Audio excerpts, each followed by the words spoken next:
I love tea, you love tea, so let's talk about tea. So, unfortunately, I had to deal with a fair share of difficult people in my life. Like, seriously, at this point, I'm an expert. But there was this one particular friend that really holds the number one spot for toxic. I'm not gonna share real names, but let's just call her Rebecca. I really don't like Rebecca. So if you happen to have one in your life, I hope this video helps, because if you do, seriously, run from her. So this story begins very innocently, to be honest. Rebecca was a girl in my class that didn't have many friends. She also seemed to be excluded from her friend sometimes, since her friend was just very chill with a lot of people. I don't quite remember how it happened, but I think since our teacher seated us next to each other, that we somehow started to talk. We discovered that we had a lot of common interests liking-wise. The same YouTuber, same meme, same humor, something like that, so we got along pretty well. I also told her that she could join my group during breaks if she ever wanted to. At first, everything was okay. We all got along pretty well. We had cool deep talks, nice phone talks, and I even defended her from other people when they were bullying her or anything.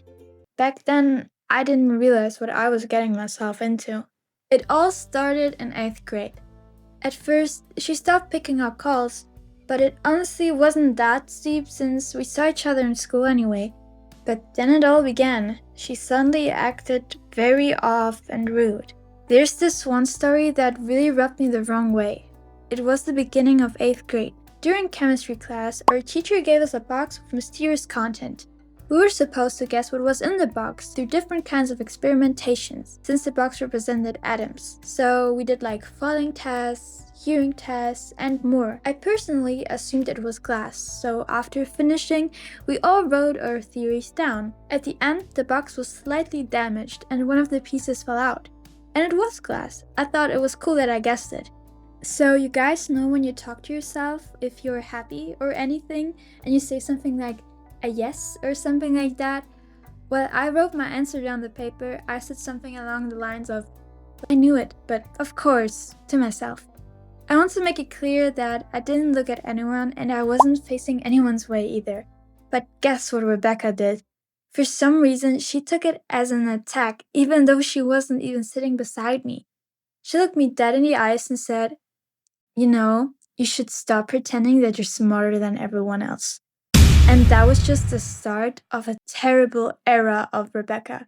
And it only got worse from there. She started to make very weird comments about me and my family, like, with how many people does someone want to have beef with? I don't know about you, but Rebecca apparently wanted beef with a lot of people. It started with stuff like, I look like a nerd when I got braces and reading glasses. It wasn't really the nicest thing, but I could look past it, like, I don't know, maybe a weird joke. But then when I would talk about my passions, she would belittle me there too. And just overall make it seem like everything I said was pure stupidity. Like this one time, I thought about attending animation school and told her what schools I plan to attend. So, if your friends tell you about a plan, passions, or future careers, how do you think you should react? Is it A, telling them they have to be special to achieve it?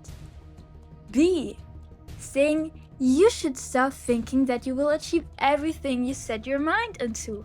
Or is it C, that you should overall stop being confident and start thinking that it won't work out to begin with, and when you're already at it, to please begin with developing a loser mindset that none will work out and be more pessimistic in life? Well, if you would ask Rebecca, she would tell you all of the above. So, I don't know why she wanted me to be emo, but I'm pretty sure you normally don't want your friends to have low self-esteem, so guys, watch out for that one. It's definitely a red flag.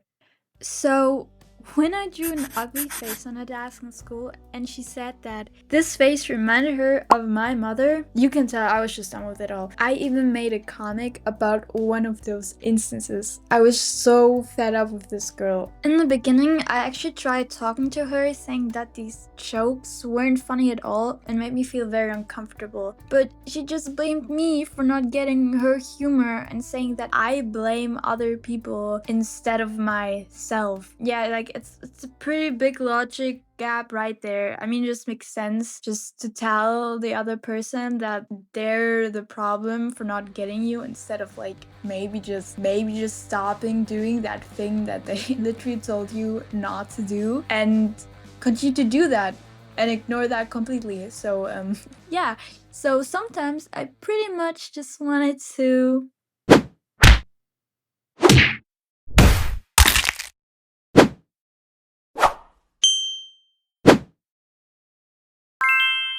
It really didn't help that my two other friends in that friend group just acted very neutral to the whole situation.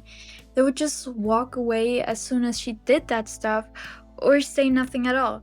I mean, there was one instance where one of my friends said that she can stop being the fashion police around me, but the whole behavior became so much that I just wasn't feeling comfortable being in that group anymore at all. That is the part where I decided that I needed a new friend group because I really noticed how that whole behavior started to affect me in a negative way. I noticed that I became really quiet around them and just didn't want to express myself at all because every time I did, I would just receive negative comments or eye rolling, so it wasn't really that nice hanging around there anymore. That's exactly why I started to plan my exit and started seeking new contact with other people in my school. Unfortunately, I couldn't really talk to the people in my class since the groups were pretty much established at this point. But I found pretty cool people in neighbored classes during shared lessons, so it was alright. The moment when I changed groups was where I really noticed the difference and how awful the old dynamic really was. Because in my new group, I did not feel judged or made fun of at all, even if we were cracking jokes on the contrary. It was super fun to hang out with these guys and finally having people that were nice and just got you. And it was in this very group that I actually met a certain someone. But that is a topic for a future video. So what I wanted to say is that if you feel bad in a friend group, a relationship, in what situation whatsoever, don't be afraid to leave. Because I think the longer you stay in that situation, the more it will hurt you and hinder you from getting with people who are actually good for you and care about you. So if you deal or dealt with a Rebecca, I hope you best of luck, and if you want, tell me about your story in the comments. So guys, stay away from toxic people and have a wonderful day. Bye!